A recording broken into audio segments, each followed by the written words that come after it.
प्रस्तुत कहानी महात्मा बुद्ध के जीवन से संबंधित है।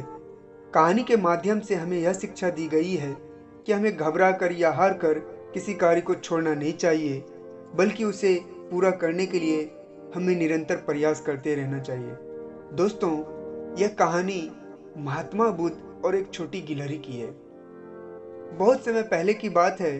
गौतम बुद्ध तपस्या करने के उद्देश्य से अपना घर बार छोड़कर और अनेक कष्टों को सहते हुए, वे भोजन की मात्रा दिन प्रतिदिन घटाते हुए वे लगभग निराहार रहने लगे और वस्त्र भी लगभग उन्होंने त्याग दिए और जंगल की ओर चल दिए। और जंगल की ओर जाने के बाद उन्होंने एक पेड़ के नीचे अपने पूर्ण धैर्य का संबल लेकर तपस्या में उतरे और लगातार तपस्या करते रहे, किंतु उसमें सफलता ना मिलने के कारण बुद्ध अपना धैर्य खो चुके थे और वापस महल लौटने का मन बना चुके थे। जब वे महल की ओर लौट रहे थे तो थोड़ा विश्राम करने के लिए वे एक झील के किनारे एक पत्थर पर बैठ गए। तभी उनकी नजर एक गिलहरी पर पड़ी और उन्होंने देखा कि बार बार झील में डुबकी लगाती वह गिलहरी और बाहर आकर रेत में लेट जाती। यानी लगातार वो बार बार झील में डुबकी लगाती रही और बाहर आकर रेत में लेट जाती और दोबारा डुबकी लगाने के लिए झील में दौड़ पड़ती। यह देखकर बुद्ध से रहा नहीं गया और वे बहुत आश्चर्यचकित हो गए और उन्होंने उस नन्ही गिलहरी से जाकर के पूछा कि छोटी गिलहरी, तुम क्या कर रही हो? गिलहरी ने कहा, इस झील ने मेरे बच्चों को खाया है, इसलिए मैं इसे खाली कर दूंगी। यह सुनकर बुद्ध को घोर आश्चर्य हुआ और उन्होंने गिलहरी से पूछा, परंतु तुम्हारे ऐसा करने से क्या यह संभव हो सकता है? बुद्ध पूछे, क्या तुम इस झील को खाली कर सकती हो? तुमको लगता है कि तुम झील को खाली कर सकती हो? तो गिलहरी ने क्या कहा, जानना चाहेंगे? उस नन्ही गिलहरी ने कहा, यह तो मुझे पता नहीं, परंतु जब तक यह सूख नहीं जाती तब तक मैं प्रयास करती रहूंगी। उस नन्ही गिलहरी ने कहा, यह तो मुझे पता नहीं, परंतु जब तक यह सूख नहीं जाती तब तक मैं प्रयास करती रहूंगी।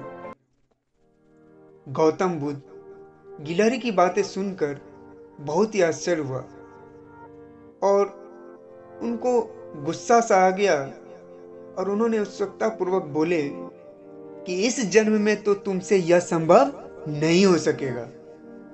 गौतम बुद्ध गुस्सा में आकर के बोले कि इस जन्म में तुमसे यह संभव नहीं हो सकेगा, क्योंकि गौतम बुद्ध एक तो पहले से ही तपस्या कर रहे थे और वो उस तपस्या से असफल रहे।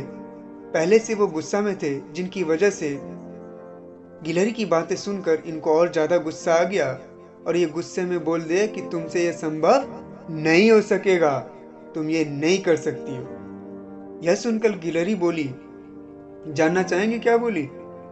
उस छोटी गिलहरी बोली, भले ही मेरे संपूर्ण जीवन में यह संभव ना हो, भले ही मेरे संपूर्ण जीवन में यह संभव ना हो, कि भले ही मेरे संपूर्ण जीवन में यह संभव ना हो, परंतु इतना तो निश्चित है कि इस प्रकार थोड़ा थोड़ा पानी निकालकर मैं अपने उद्देश्य की ओर बढ़ती रहूंगी।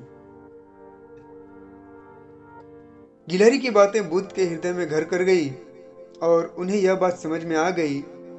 और जानना चाहेंगे आगे क्या हुआ? गिलहरी की बातें सुनकर महात्मा बुद्ध फिर से वे वन की ओर चले गए और उसी पेड़ के नीचे जाकर वे पुनः तपस्या में लग गए। तो दोस्तों, हम लोगों को इस कहानी से ये सीख मिलती है कि हम लोगों को लगातार प्रयास करते रहना चाहिए, कोशिश करते रहना चाहिए और कोशिश लगातार करने से सफलता जरूर मिलती है। तो दोस्तों, हम लोगों को लगातार कोशिश करते रहना चाहिए, मतलब हमें भी गिलहरी की तरह प्रयास करते रहना चाहिए और किसी कार्य से हार मानकर उससे पीछे नहीं हटना चाहिए। लगातार प्रयास से सफलता एक दिन अवश्य मिलती है और सफलता एक दिन में नहीं मिलती, लेकिन एक दिन जरूर मिलती है। तो दोस्तों, हम लोगों को लगातार प्रयास करते रहना होगा, चाहे हम लोग जिस भी फील्ड में करते हैं, चाहे हम लोग पढ़ाई करते हैं या किसी चीज़ की तैयारी करते हैं या किसी भी काम को करते हैं, तो उस काम में मन लगा करके लगातार उस काम को करते रहना होगा, तभी सफलता मिलेगी। तो दोस्तों, हम लोगों को इस कहानी से यही सीख मिलती है इस लगातार सफलता प्राप्त करने के लिए सबसे पहले हम लोगों को मेहनत के साथ साथ लगातार प्रयास करते रहना होगा कि जब तक सफलता हाथ नहीं आ जाती, जब तक मंजिल नहीं मिल जाती, तब तक लगातार प्रयास करते रहेंगे, ना रुकेंगे ना थकेंगे, लगातार प्रयास करते रहेंगे। तो दोस्तों, अगर इस वीडियो को अच्छी लगी हो तो लाइक और सब्सक्राइब जरूर कीजिएगा